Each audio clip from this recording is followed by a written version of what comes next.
80 pointer வந்த ரேட்டோட அதோட rate வந்து 48 ரூபா. 1 மீட்டர் வந்து 52 ருபீஸ் 1 மீட்டர்.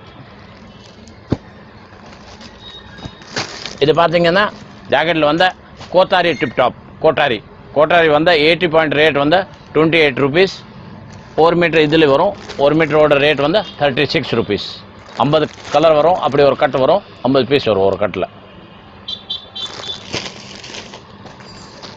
இது பார்த்தீங்கன்னா லைனிங் பிட்டு 1 மீட்டர் வரும். 80 பாயிண்ட் வரும். 80 பாயிண்ட் ரேட் வந்து 13 ரூபா 13 ருபீஸ். 1 மீட்டர் வந்து ரேட் வந்து 18 ருபீஸ். ரெண்டில் வந்து 50 பீஸ் பேக்கிங் வரும். அப்படி 50 பீஸ் பேக்கிங் எடுக்கணும். திருப்பி வந்து இதில் பார்த்தீங்கன்னா லைனிங்கில் வந்து ஹெவி குவாலிட்டி நல்லா நைஸாக இருக்கும். 80 பாயிண்ட் வரும். 1 மீட்டர் வரும். 80 பாயிண்ட் ரேட் வந்து 20 ருபீஸ். 1 மீட்டர் வந்து 25 ருபீஸ் ரேட்.